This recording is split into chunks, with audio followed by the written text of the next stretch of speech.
You are Black in the Green Room with me, your host, Keith Underwood.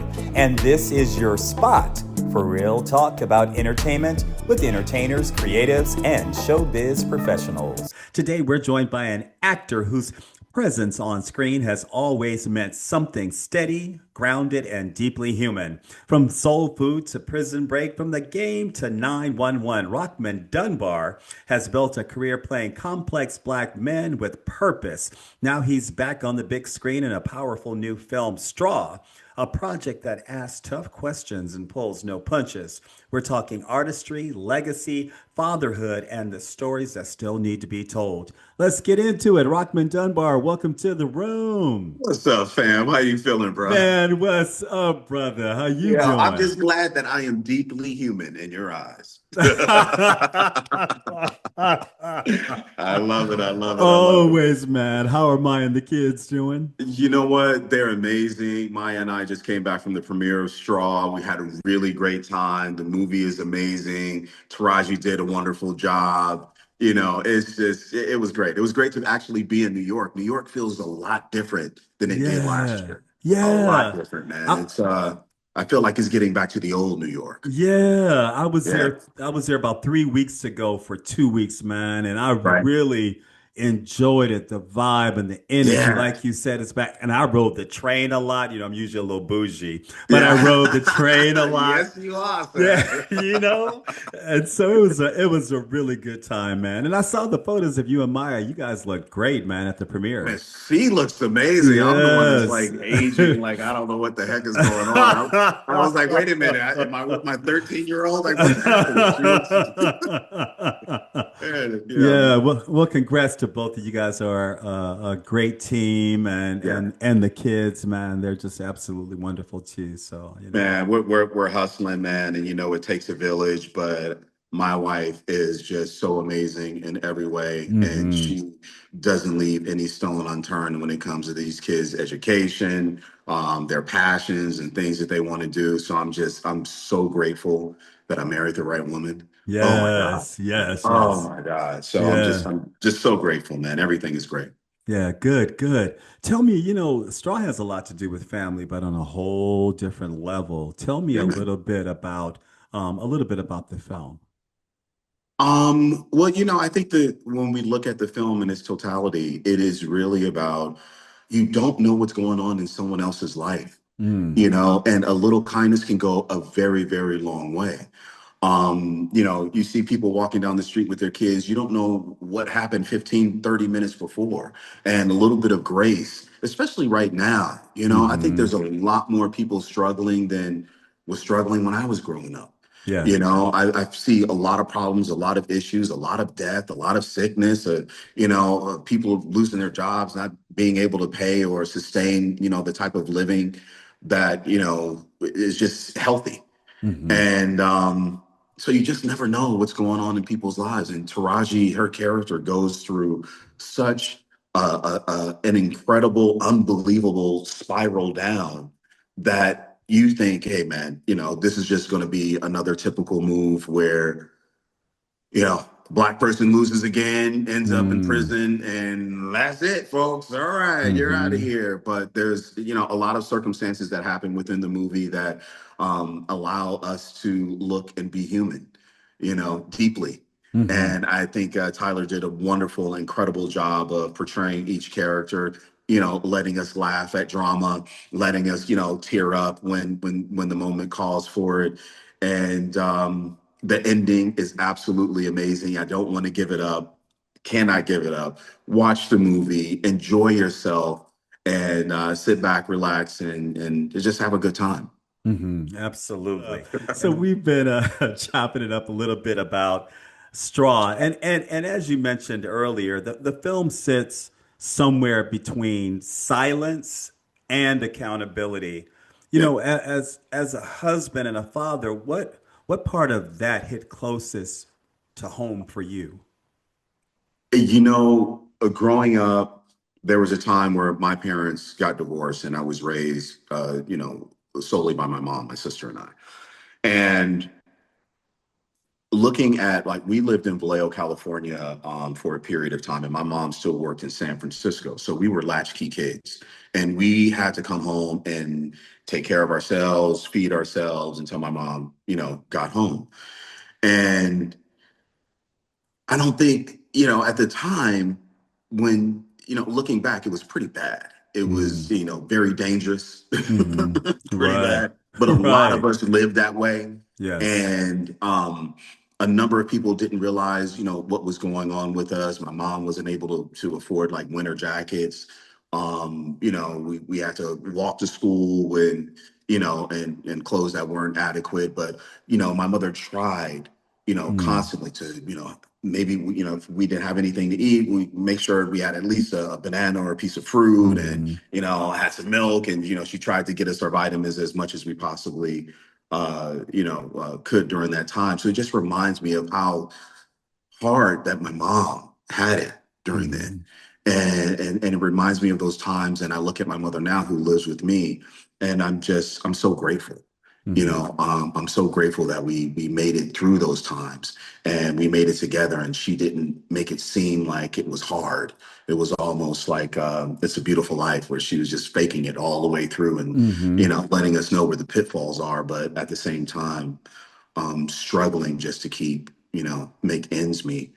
Um, I remember one time specifically, I used to play this game off of Coca-Cola. You would take the tab off of the can, and on the back of it would have a letter, right? And you would right. match up the letter to a phrase that was on a piece of paper. And the grand prize was home run. Right. Mm, So my mom would drink a lot of Cokes during those times. So I would like always take her tabs off and place them and on the sheet there. And I won a lot of the smaller prizes. But then one day, our car broke down. We didn't have winter jackets. We barely had any money, mm. to eat. We were able to pay our rent, so we had a place to stay. And I pulled off one tab and I spelled home run. I'll never forget. Home run was the word, and Wow. you would win $2,000. And that Wow. literally helped our family so much get over that hump, get through Christmas, get through the winter, get through, just that $2,000 really helped us out. Um, and you realize, like, sometimes it just takes a little. It takes a Hmm. little bit, or for a family to get over a hump. So I try to do as much as I can with volunteering, and also giving, you know, the extra that I have to anyone who needs it, so they can get by. Right. Man, it's interesting. Often when I hear these stories about people's upbringings, being Mhm. raised by single mothers, there's always the physical implications, of shelter, clothing.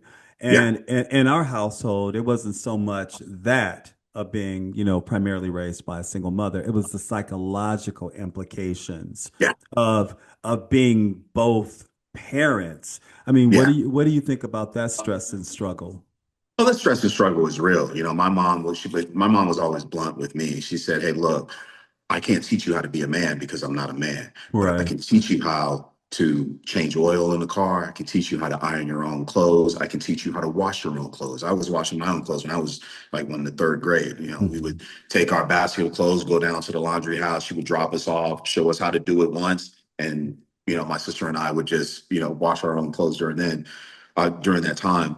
So she would teach me the things that I needed to know in order to know how to take care of myself. And I would always ask, like, Mom, why do I have to wash the dishes? Why do I have to iron my clothes? Why do I have to? And she said, boy, if you grow up and you don't find a woman to help you with these things, Mm, at least you'll know how to do it yourself. And absolutely. I noticed that in college. I was like literally one of the only guys that knew how to iron his clothes, that knew how to take care of his own things. So very grateful for those moments and those teachings. And my mom being upfront of like, hey, look, your dad's not here right now. I don't know how to, teach you how to be a man, but I can give you the tools that you need in order to be a good man. Mm, So I think she did a really good job. absolutely. I mean, look at you now. So Bam. that's right. Rock, you've played some men that have been under pressure before, but this one feels a little different. What responsibility did you feel stepping into this kind of role?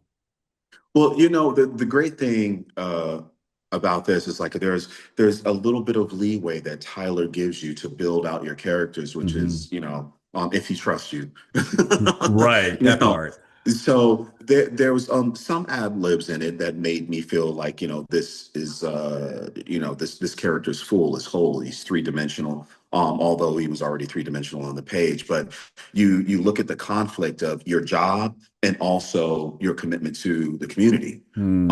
and trying to do it the right way and trying to do it in a way that is going to be beneficial to the community and not detrimental to the community. Like, the other FBI officer came in to just basically bulldoze the whole thing over and not care about what the ramifications were. But you can see within my character's face, he was just trying to do the right thing and do it in a way that it wouldn't be detrimental to the community. And I think he did a good job.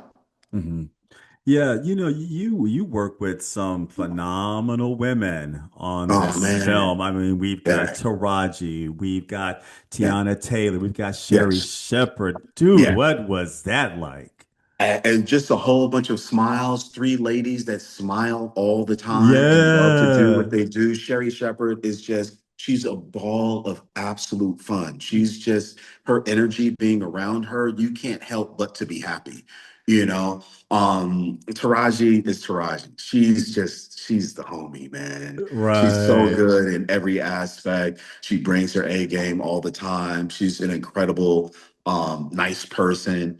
And Teyana, that was my first time working with Teyana, and what a nice person. She has such a great personality. She lights up a room every time she walks in. She, came ready, and you can tell how where she gets her awesomeness from. Her mom is incredible.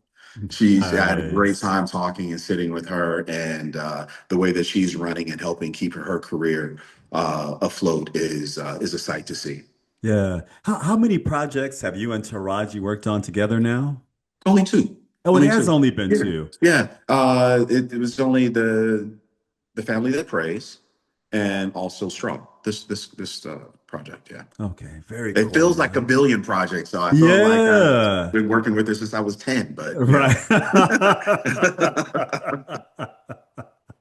Yeah. some people have that old energy where it's just like, I don't know, maybe we knew each other in another lifetime. Right. Just eons of existence of knowing. Yeah. Yeah. Yeah, Yeah. you know. Now, Straw asks what happens when the system fails our Yeah. daughters. Yeah. How did that weight sit with you while filming, especially being a girl dad?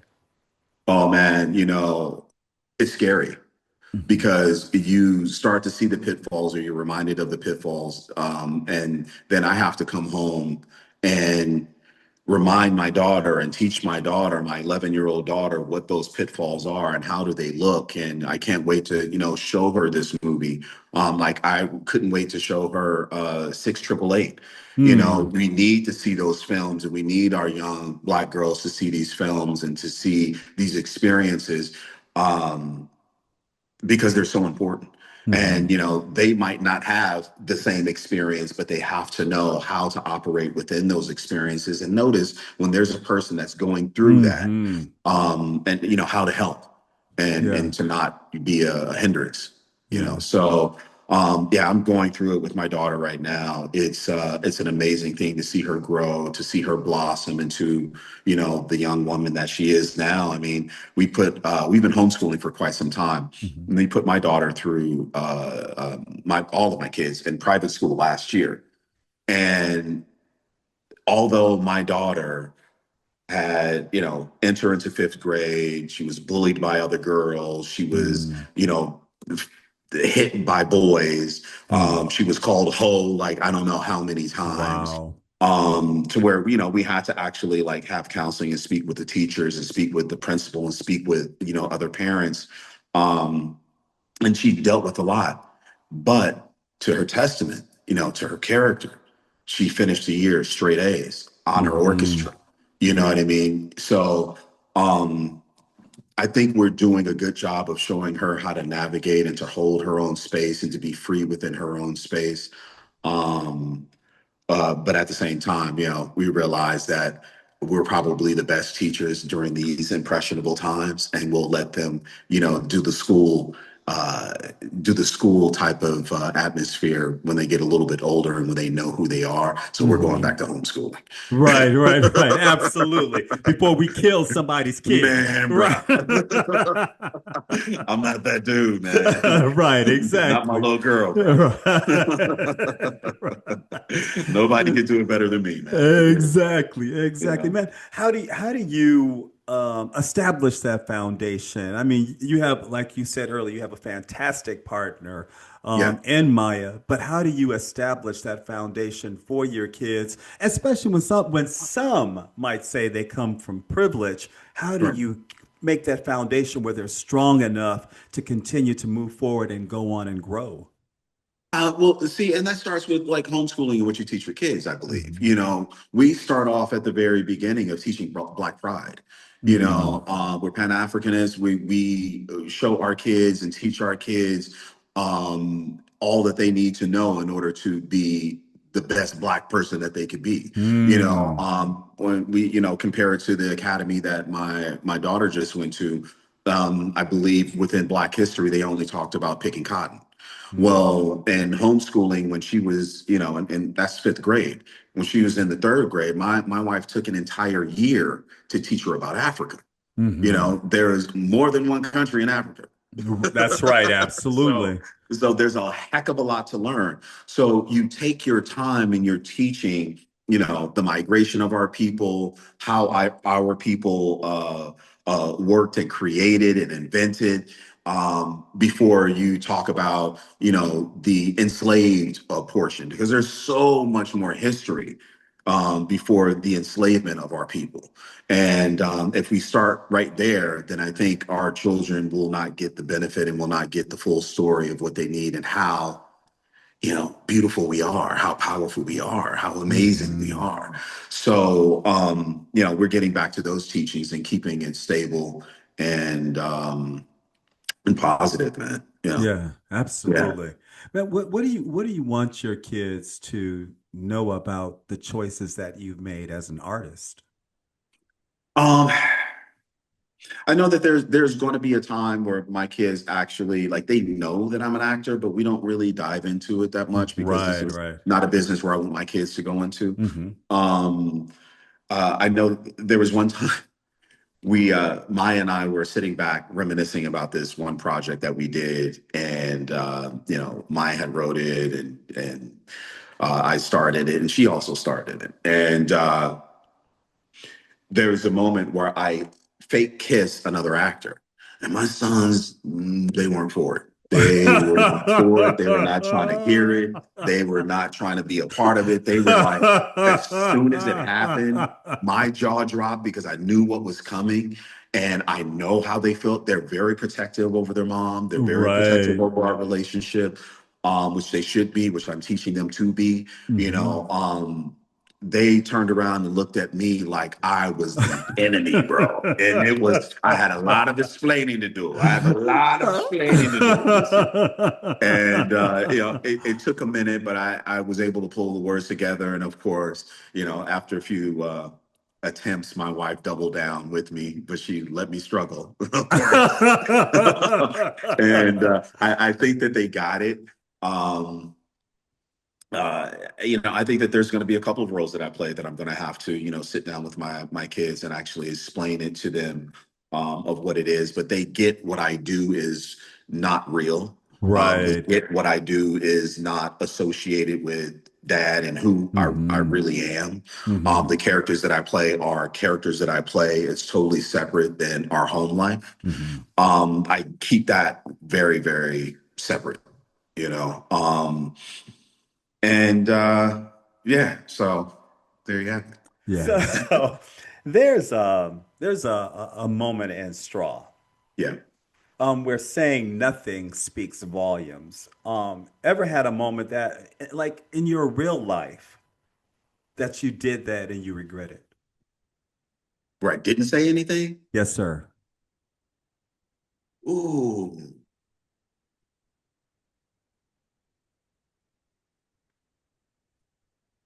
No, man, because I just happen to be one of those people that I say what's on my mind. Mm-hmm. I don't care if you're Jesus Christ, grandma, my mom, my dad. You know, I kind of don't let things slide anymore. I hit 52. I Mm-hmm. ran out of F's to give. I couldn't even borrow one right Mm. now. Mm-hmm. So I'm at that point in my life where I'm gonna say what's on my mind. You like it or don't, we can have a conversation about it. I'm not fighting about it, but I feel the way that I feel, and I think that I'm very articulate, um, and the words that I use to express how I feel. I've been through enough therapy to explain the feelings that I feel. Yes. Come on, black Um, man, going to so therapy. Yes. yeah, man. Yes. So I don't think that I ever really let those moments slide anymore. And if Mm-hmm. I did let them slide, it was probably God in my ear saying, "Shh, Mm. let it slide." Yeah. When Yeah. when are those moments that we should be silent, Rock? When God tells you to be silent. And so Mm-hmm. those are those things where those ways, those you have to be connected to soul 150%. You have to keep your spine in alignment. You have to keep your body clean of disease so that you're able to communicate with God clearly. Mm-hmm. And most people don't understand that. But like I teach my kids, you know, if this life here that we're spending was a video game, Mm-hmm. then the ultimate goal to win is to leave this earth, not with your body bag or your meat sack. It's Mm-hmm. with your soul Mm-hmm. intact so it Mm-hmm. can return to the Most High, or you will be returning back to this earth to learn whatever lessons it is you need to learn. So, um, it's just keeping it all in line for God to be able to say, hey, Mm-hmm. and I have a great communication and great relationship with the Most High. So I hear Yes. the Most High speaking to me constantly, even right now. So um, it's knowing and knowing when to be silent, and a lot of Mm-hmm. people don't have that control. Yes. I spent years, especially in my early 20s in this business, not advocating, for Mhm. myself. And I saw how that was a detriment to my career, and Yeah, I finally got to the point where I was just like, the worst thing that anybody can do to me if they're not touching me right. is tell me no. Is tell me no. Yeah, So why is it? And I mean worse in the sense that they can't do anything any worse than that. right, right. Why is it important that we advocate for ourselves and in this business and just in life in general? Oh, if you don't advocate for yourself, someone else will. If you Mm-hmm. don't teach yourself the lessons that you need to learn in order to be, successful in life, someone else will. Mm-hmm. And like, I don't want other people teaching my kids. I, I need to do it. So if Right. you don't advocate for yourself, someone else is going to advocate for you, and you're going to get something that you really don't want, Mm-hmm. that you really don't need, that isn't beneficial to your soul. You know, so to me, that's why it's important. You don't want other people running your life. Period. Absolutely. Yeah. Yeah. Straw, like you said, it just, when we were talking off camera, Yeah. I could hear the joy in your voice about this project Yeah. and how proud, you are of it. What Right. what was some of the most challenging moments for you, not just as an actor, but also as a man who shows up in your household? How did this affect you? And what was challenging about it? Honestly, there was nothing challenging about it. When I got a call saying like, "Hey, look, there's this role in in the film," and I was like, "Oh." So I called TP and I'm like, "Hey, bro," and he was like, "You know what? That's a good idea, right?" Um, and remember at this time, I don't know if you remember in the last interview that we had, like I haven't been working that much. I've Right, been, right, right. slightly uh ousted from Hollywood, and I'm still within that realm. The great thing is that I have friends in the Mm-hmm. business who don't care about the bullshit, Mm-hmm. and they are standing their ground with me and actually helping me, put food on the table for, my family. So I have to give a shout out to George Pierre and Errol Sadler and RZA, who, put me on, a spoonful of chocolate, to Marcus Wainwright, with The Accused. He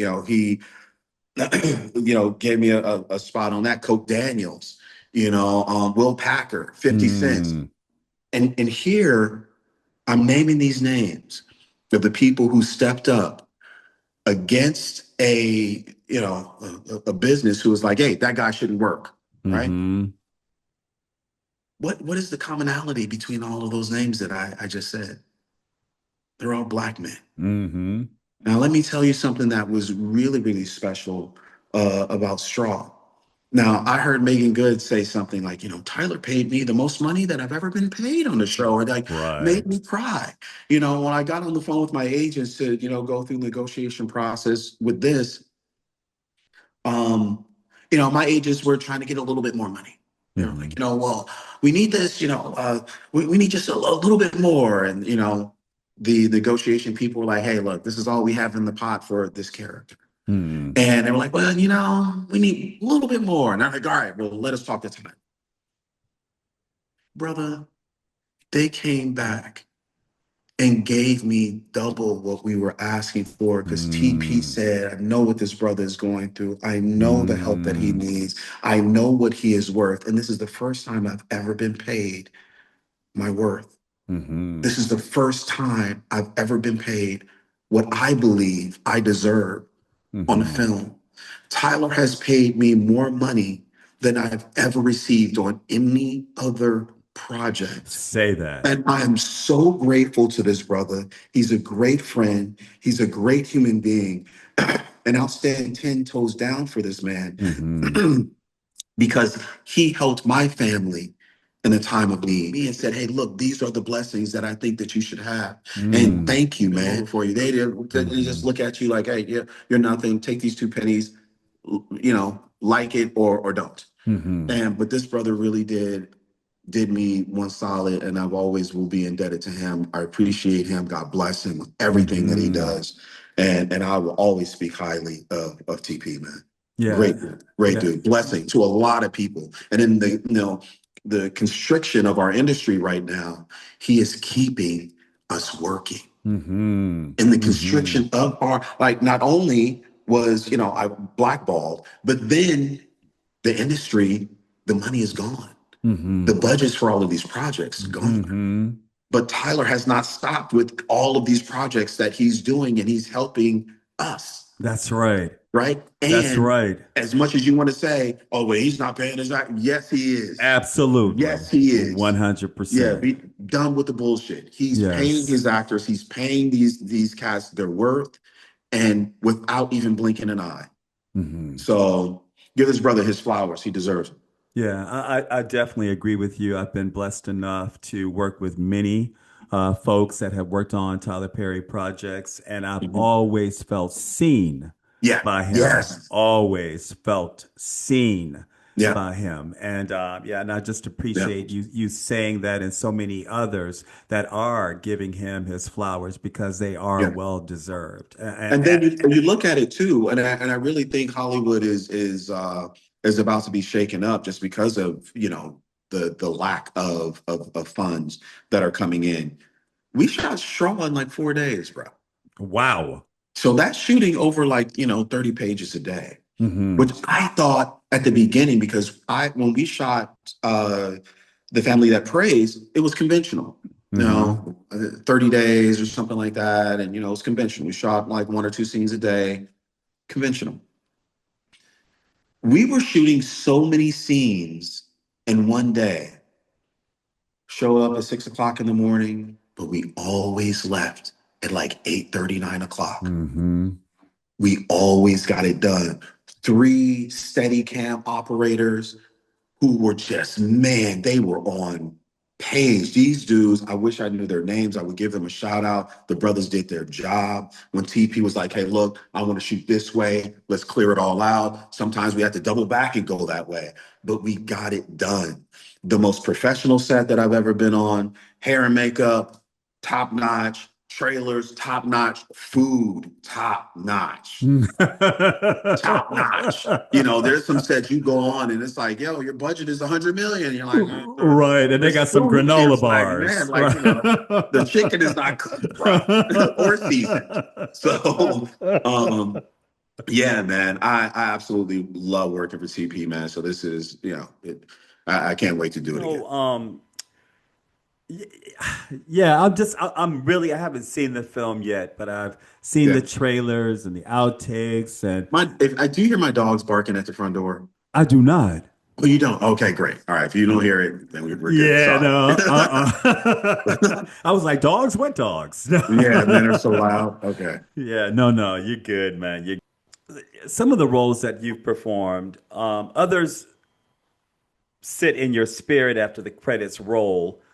Which one was this for you? I mean, did this role sit with you at all after you finished it? I think the And if so, in what way? experience, not necessarily the role, but the overall experience.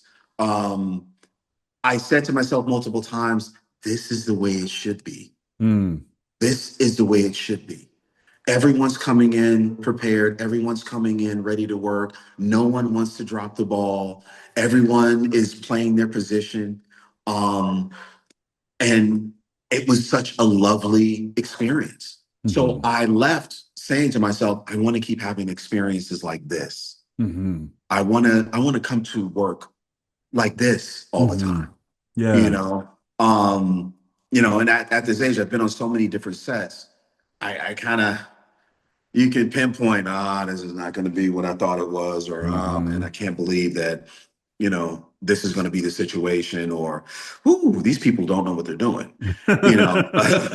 Yeah, and majority of the time, that's, you know, it doesn't matter what the budget is. That's the experience. Everyone kind of runs off of ego, but there is no ego on hmm Tyler's set. You know, everyone wanted to do the best job that they could for him, hmm you know, not only just for themselves, but for him. You want to do good for TP, you know, Yes. which is great. So yeah, man, that was the experience that I walked away with, and I want more of it. Yeah. Yeah. Brother, especially this is sage advice time. You know, Here we go. we have so many, newbies that are coming into the industry that are chasing, the fame or, the fortune. What do you want them to know about showing up ready? Glad you switched over the question because if it would have ended before showing up ready, I could just hear my wife saying, "Don't be a downer, don't be a downer." Just because I see the industry changing, and I'm trying not to be a downer, but I see what it's changing Yes. into. Then I've Yes. been calling it for the last, for the Yes. last 2 years Absolutely. Yeah. of what's happening, what's coming, and now it's at our doorstep. And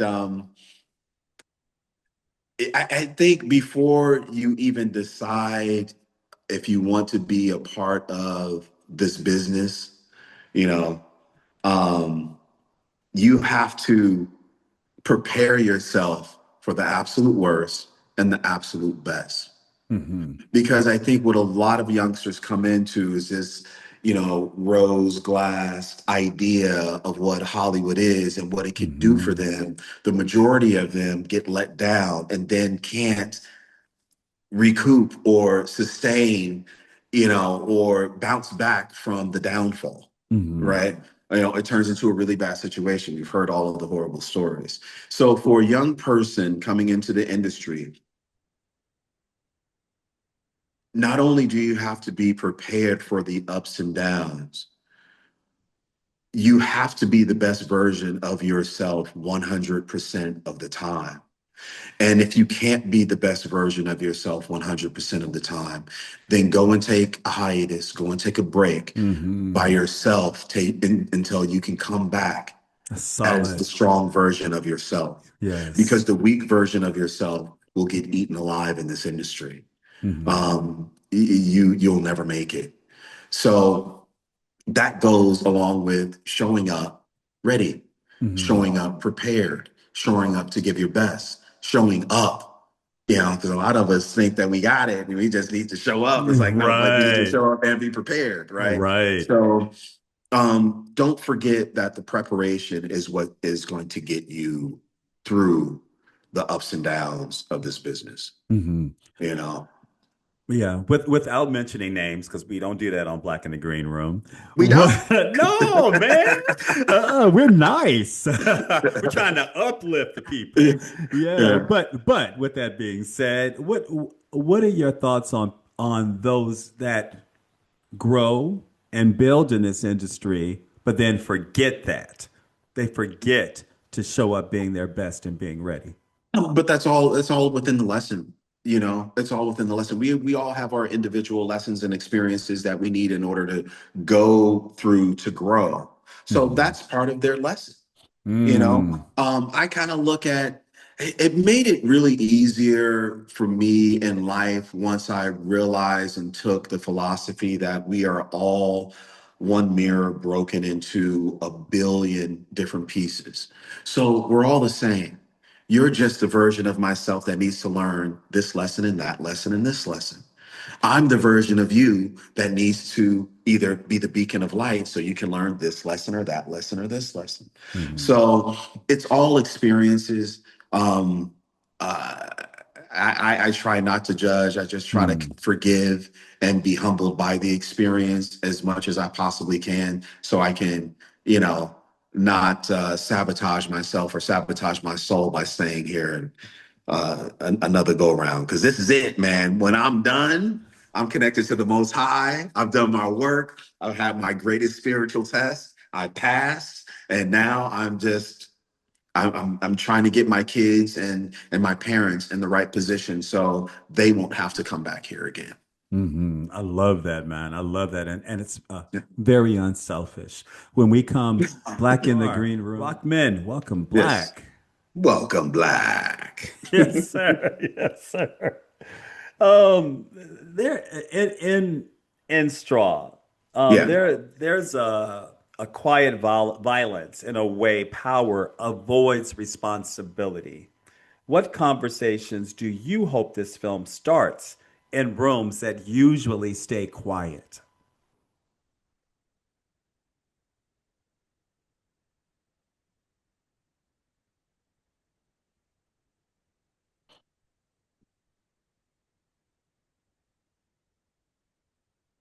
That's a really good question.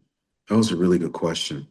Um, I would have to say, And I like that poetic moment of silence because it reinforced that quiet, you yeah, know? man. I mean, because you really don't want to say the wrong thing on this, and I I hesitate just because my first initial reaction is like, we need to protect the Black woman.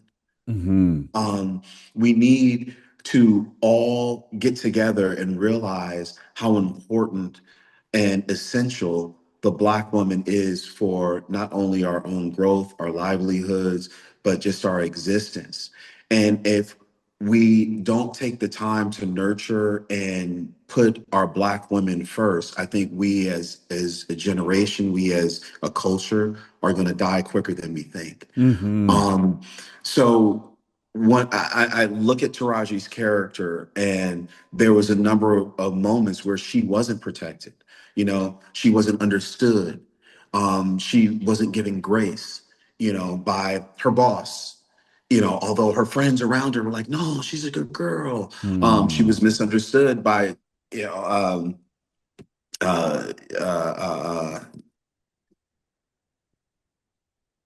a couple of people within, I wanted to remember their names and I just couldn't for a second, the bank tellers and things of that nature. Um, so I think that it should start and open up the questions and open up the dialogue of us doing a better job by protecting our Black women Hmm. and protecting their minds and keeping them healthy. Because if we keep our Black women healthy, we keep ourselves healthy. Right. They are the foundation of our civilization. Oh, absolutely. Yeah. And I Yes. tell my kids that all the time. Like, you are not talking ill, bad behind the back of your mom. You're giving her all the respect. You get up in the morning, you give her kisses to make sure that she's appreciated and knows that you are grateful for being on this world. Mm, And you make sure you put those lips on her before you go to sleep. that's You right. know, so yeah, it's a lot of work that we need to do in order to keep our women sacred as they are. Yeah. Yeah. Tell us where can we watch Straw and yeah, and support it. Straw today, man. Friday the 6th. Netflix, only on Netflix, only on Netflix. Strong Black Leads. It's just gonna be great. We're gonna have a little screening in my house too as well. Nice. With I my wish I were parents. there, man. Yeah. Oh man, yeah, we'd be in the theater having a good time. Yes. But yeah, so that's where you can watch it. Yeah, absolutely. And what's coming up next for you, Rock? What you got going on? Oh man, I start a new project next week. Um, I believe that we just closed. I don't want to mention it until I really know that we just closed, right? But also A Spoonful of Chocolate by RZA, Hmm. written and directed by RZA, is going to be at the Tribeca Film Festival. Um, Waterboys already came out. The Accused already came out on BET. BMF, Hmm. really fun role, really great time on BMF, man. I wish the show was, I think it's ending or something like that.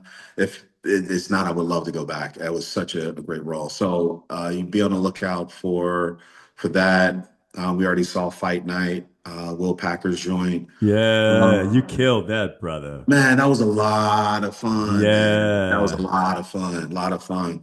Um, and I believe that is about it. We have a lot of things in development. My wife and I work together. We write Yes. together. We create together.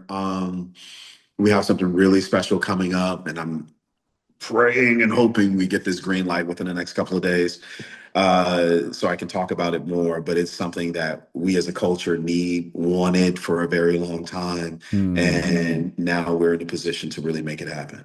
Yeah. Rock, where can everybody find you on social media to keep up with what's going on in Rock World? Man, I'm barely on the joint. You can tell my posts are like far and few between, but Rockmond Dunbar, RockMondDunbar. That's Instagram, and also uh, X. Yeah, right, right. Right. Rock Rockman Dunbar, actor extraordinaire, and more importantly, the fam bam. Thank you, brother, so much for joining me on Black and the Green. Be sure to follow me, Keith Underwood, at Mr. Keith L. Underwood on IG. You can also follow me on FB at Keith L. Underwood. And you know you gotta follow Black in the Green Room at Black in the Green Room across all platforms. Until next time, this has been Black in the Green Room.